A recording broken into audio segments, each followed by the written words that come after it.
Olá, pessoal! Tudo bem com vocês? Espero que todos estejam bem, meus amores. Aqui é a professora Andréa Santos de Literatura.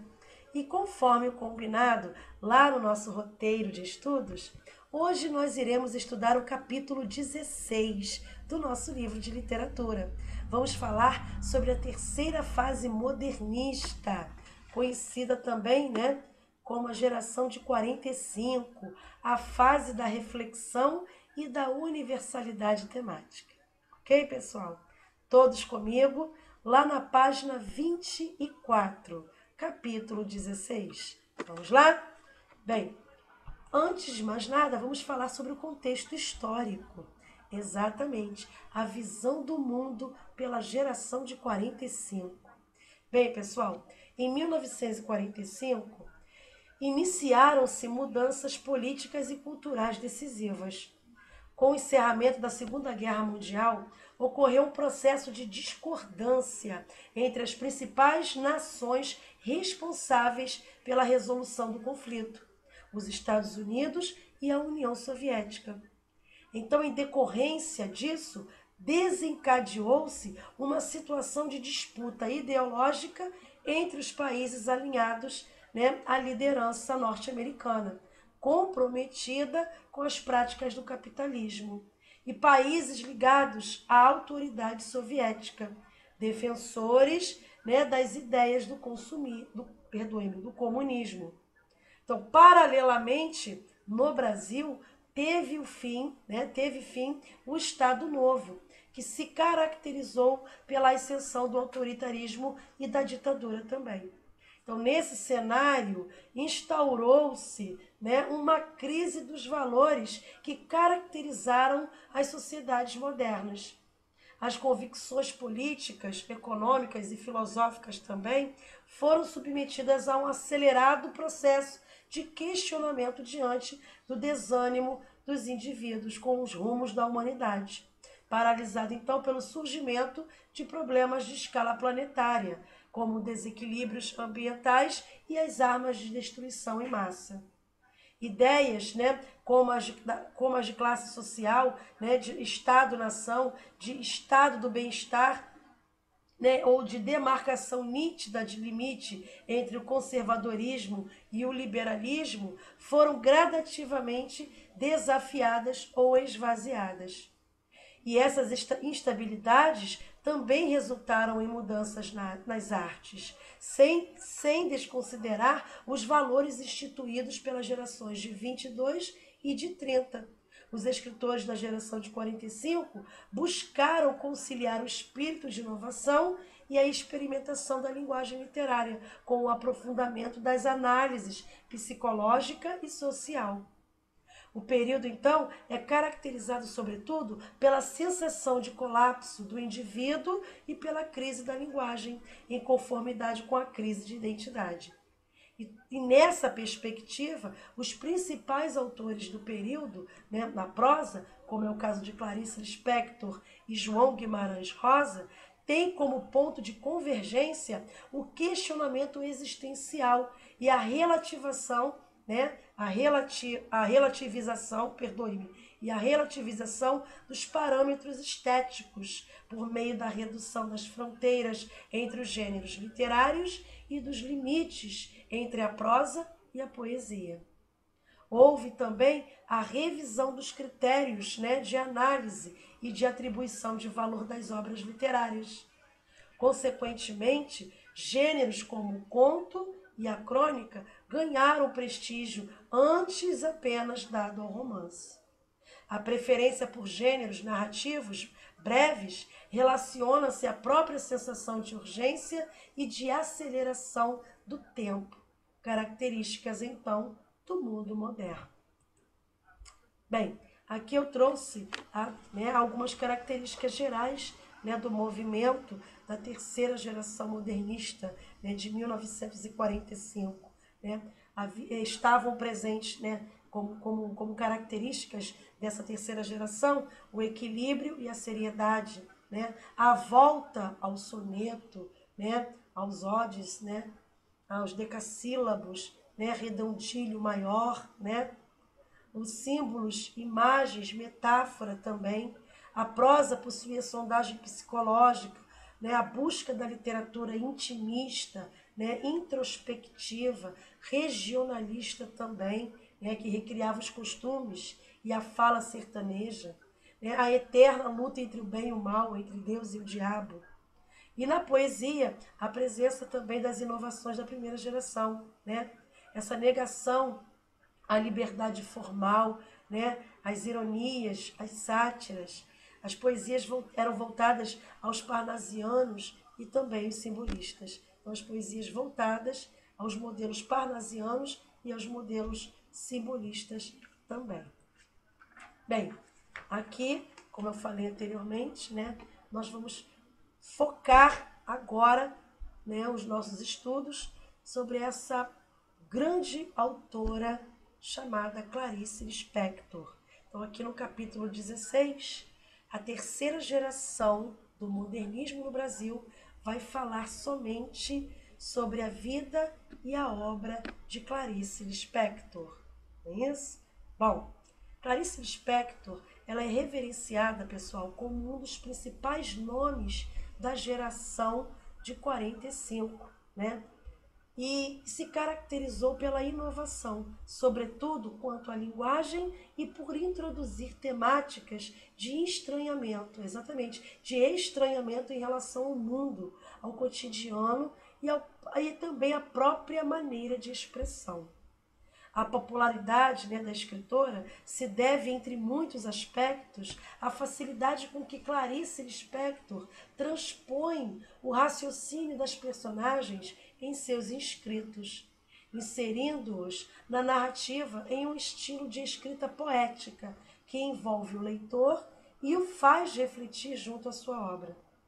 Situações cotidianas são preenchidas pelo inusitado e descritas como fantásticas, embora apresentadas com o objetivo, né, quase frequente de estimular a criticidade quanto a questões sociais. Esse diálogo com a complexa e por vezes injusta realidade humana torna a obra de Clarice Lispector uma leitura bastante atual, mesmo que escrita há décadas. Quanto à citada experimentação linguística da autora, né, nós podemos perceber que Clarice Lispector ela fez um trabalho similar por meio das palavras. Então, a dimensão visual de sua leitura consiste em sentenças descritivas e narrativas que se sobrepõem, adaptando a linguagem, né, para transpor as ideias, pensamentos e cenários, e assim aproximando suas personagens do leitor e criando uma nova forma de compreensão das suas tramas, né? Então, neste capítulo, né, nós vamos entender a proposta literária, né, da geração de 45, por meio das obras de Clarice Lispector, né? Entendendo melhor a transformação linguística e a temática social que permeiam a sua obra e a tornam tão peculiar, ok? Bem, vocês podem perceber que eu coloquei aqui algumas fotos, né, de Clarice Lispector, né? E aqui uma frase que ela utilizou: não quero ter a terrível limitação de quem vive apenas do que é passível de fazer sentido. Eu não. Quero uma verdade inventada. É linda essa frase dela, né? Bem, pessoal, a literatura de Clarice Lispector tem como característica-chave, do ponto de vista temático, o questionamento da existência. A escritora interessou-se, sobretudo, né, pelos mistérios de estar no mundo, isto é, pelas relações estabelecidas entre o sujeito e a realidade à sua volta. No entanto, o grau de intimismo, né, de introversão alcançado por suas obras é mais denso que o dos escritores que a precederam. Por essa razão, costuma-se apresentar a escritora como uma das principais vozes do chamado romance introspectivo brasileiro. Então, com frequência, as narrativas de Clarice Lispector ultrapassam os limites que tradicionalmente distinguem os gêneros textuais, né? Então, outros indícios da hibridização dos gêneros literários em seus textos dizem respeito à transposição para a prosa, né, de componentes textuais típicos da poesia, que são as aliterações, os símbolos, imagens, né, imagens inusitadas, entre outras. Há ainda alguns traços da escrita, né, de Clarice Lispector que não devem ser negligenciados durante a interpretação, né, de seus textos, pois com frequência constituem a chave de sentido da obra de Clarice Lispector.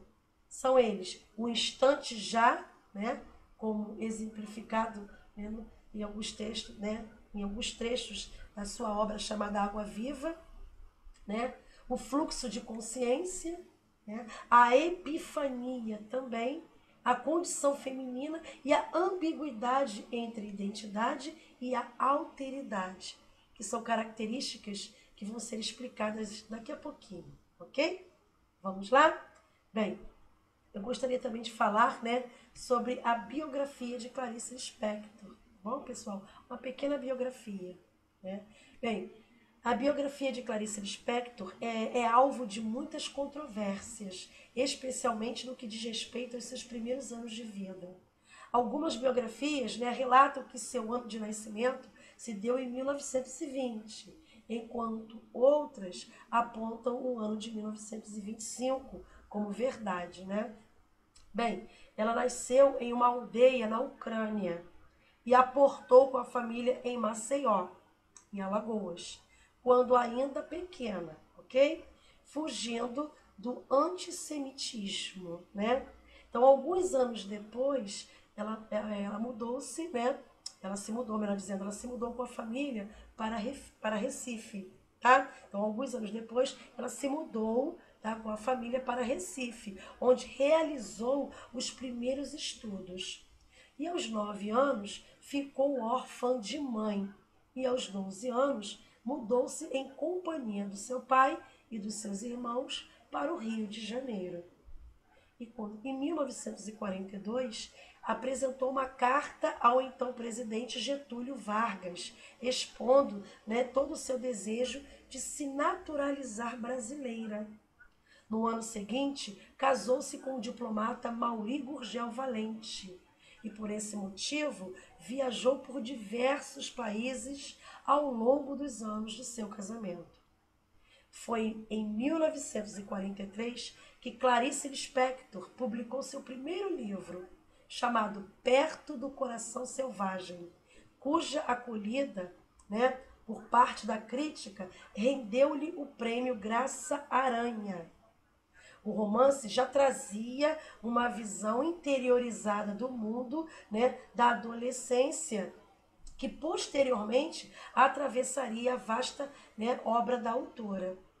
Na sequência, publicou a obra O Lustre, em 1946, e A Cidade Sitiada, em 1949.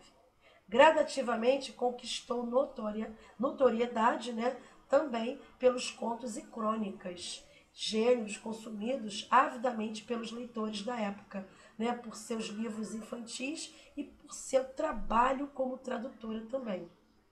Em 1959, passou a escrever para o jornal Correio da Manhã e assumiu a coluna Correio Feminino, né, cujo leque temático, né, surpreendeu os leitores ao longo dos anos. Desde a educação dos seus filhos aos tratamentos de beleza, né, dos remédios contra os ratos, a busca da felicidade, da escolha do perfume, dos dilemas morais, ela falava do trivial ao transcendental como desenvoltura. Também em 1959, ela publicou a obra Laços de Família, coletânea de contos cujo núcleo temático principal são as ambiguidades das relações familiares. Então, pela obra, recebeu o prêmio Jabuti. Tá? Em 1961, ela publicou A Maçã no Escuro, agraciado com o prêmio de melhor livro do ano. Em 1977, Clarice Lispector escreveu A Hora da Estrela, sua última obra publicada em vida, na qual conta a história de Macabeia, uma moça do interior do Nordeste, né, que sobrevive no Rio de Janeiro, uma cidade, né, de acordo com o narrador do romance, né, toda feita contra ela.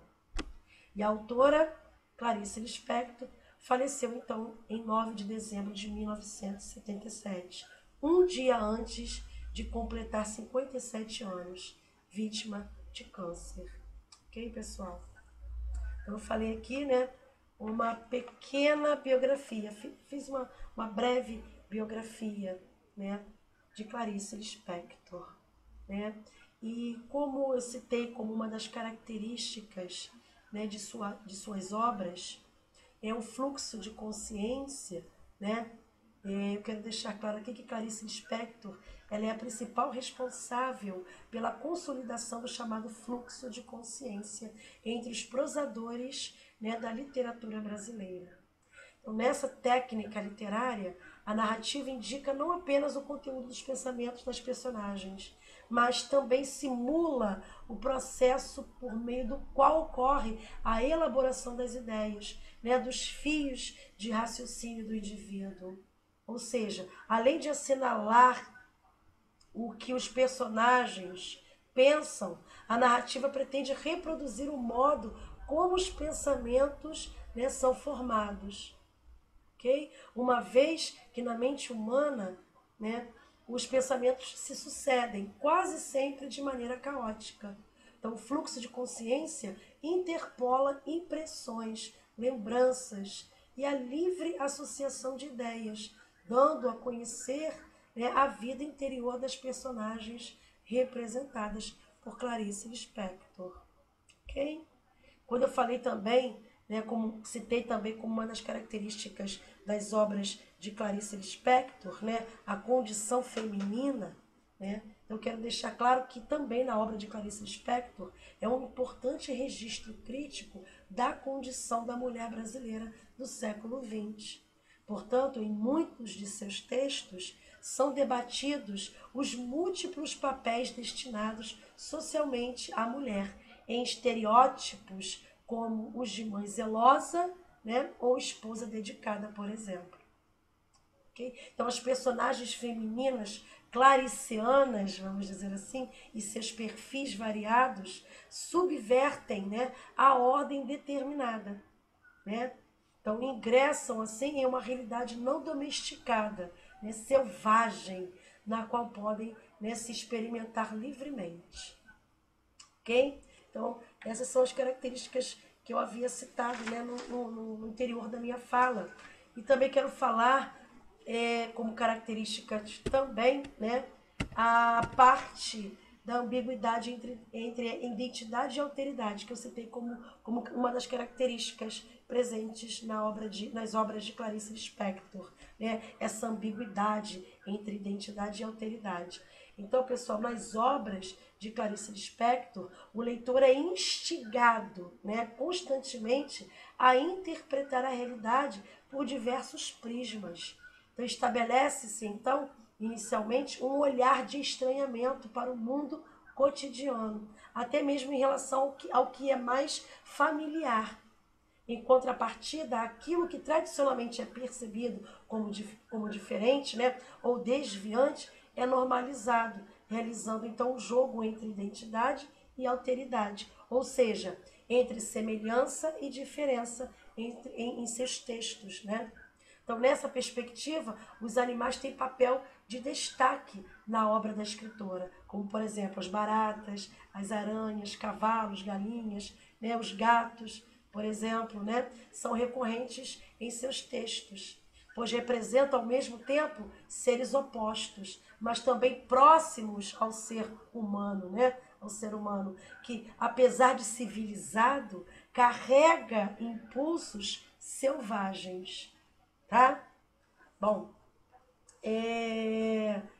falando também, né, sobre as obras de Clarice Lispector, eu trouxe aqui, né, alguns dos seus livros, né, muito famosos. Laços de Família, né, que trata, né, sobre essa temática das relações familiares, né, toda essa problemática que envolvem, né, as problemáticas que envolvem as relações de família, né, os altos e baixos existentes na família, da família da sociedade brasileira.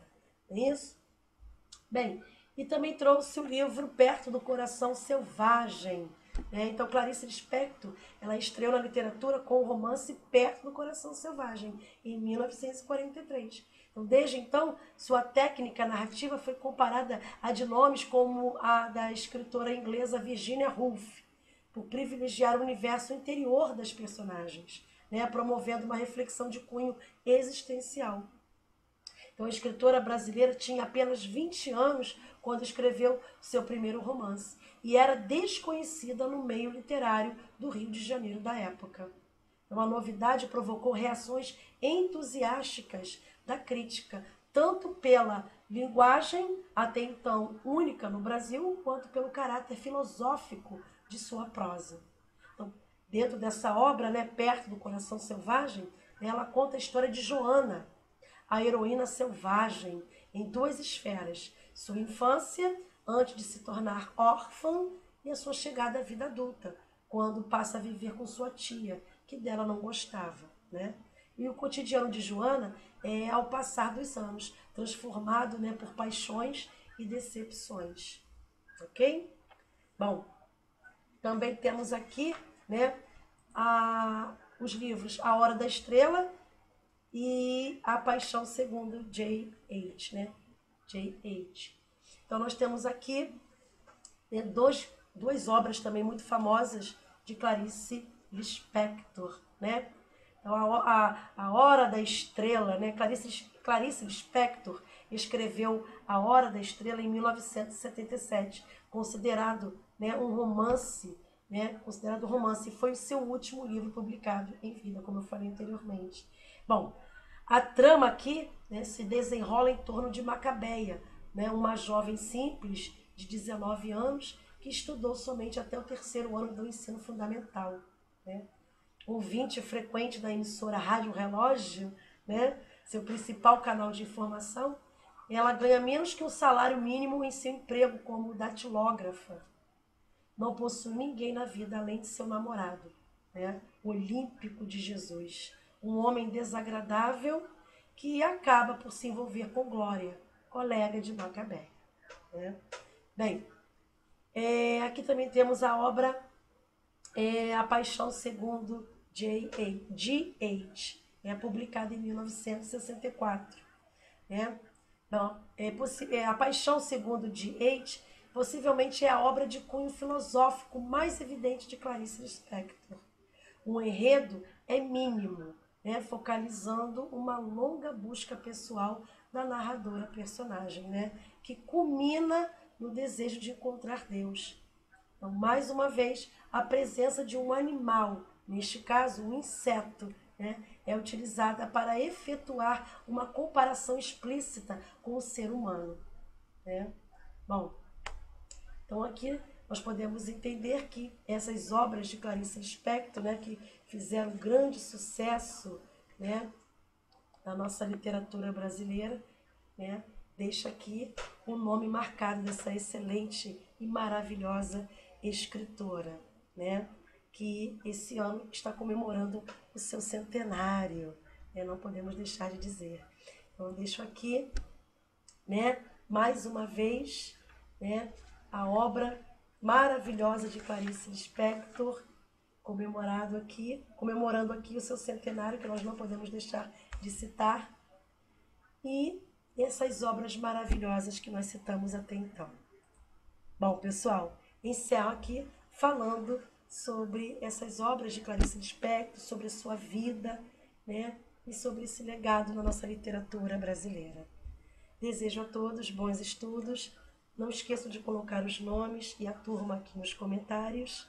Fiquem todos com Deus. Um grande beijo e até o próximo vídeo. Tchauzinho!